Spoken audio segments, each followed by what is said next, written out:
విద్యా సంస్థలో హిజాబ్ ధరించడంపై గత కొన్ని రోజులుగా జరుగుతున్న వివాదంపై సుప్రీంకోర్టు సంచలన ఆదేశాలు జారీ చేసింది.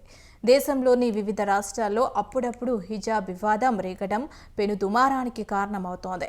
ఇక హిజాబ్పై ఆయా రాష్ట్రాల ప్రభుత్వాలు, విద్యా సంస్థలు, కోర్టులు రకరకాల ఆదేశాలు, తీర్పులు ఇచ్చాయి. ఈ నేపథ్యంలోనే ఈ హిజాబ్ వివాదం సుప్రీంకోర్టుకు చేరింది. ఈ అంశంపై విచారణ సందర్భంగా స్కూళ్లు, కాలేజీలలో విద్యార్థులు తమకు ఇష్టమైన డ్రెస్సులను ధరించవచ్చని సుప్రీంకోర్టు స్పష్టం చేసింది.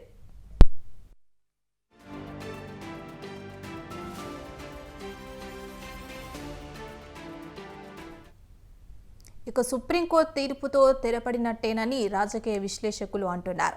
సాధారణంగా హిజాబ్ వివాదం ఇప్పటిది కాదు. గత కొంతకాలంగా రాష్ట్రంలోని ఏదో ఒక విశ్వవిద్యా సంస్థల్లో వస్తూనే ఉంది.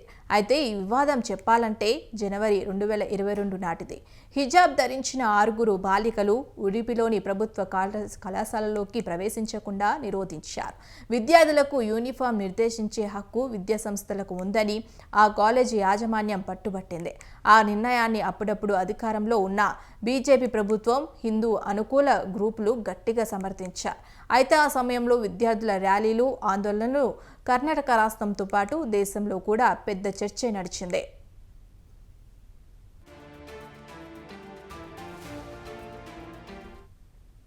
ఇక హిజాబ్ ధరించడం ముస్లిం మహిళల ఎంపిక. ఈ విషయంలో కొన్ని విద్యా సంస్థలు అనుకూలంగా ఉంటే కొన్ని వ్యతిరేకించాయి. హిజాబ్ ధారణ ఇస్లాం మతాచార్యాల్లో ముఖ్యమైనదన్నదా?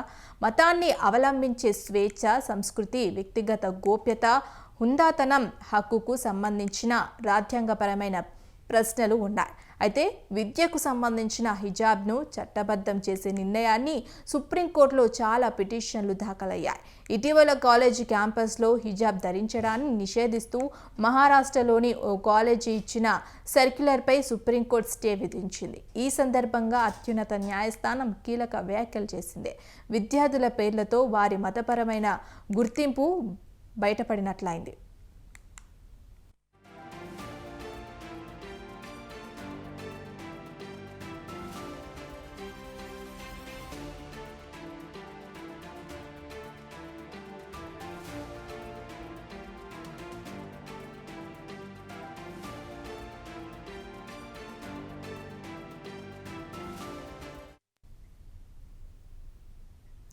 విద్యా సంస్థల్లో హిజాబ్ ధరించడంపై గత కొన్ని రోజులుగా జరుగుతున్న వివాదంపై సుప్రీంకోర్టు సంచలన ఆదేశాలు జారీ చేసింది.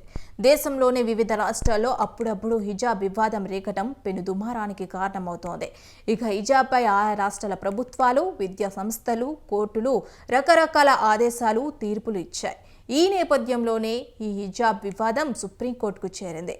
ఈ అంశంపై విచారణ సందర్భంగా స్కూళ్లు, కాలేజీలలో విద్యార్థులు తమకు ఇష్టమైన డ్రెస్సులను ధరించవచ్చని సుప్రీంకోర్టు స్పష్టం చేసింది.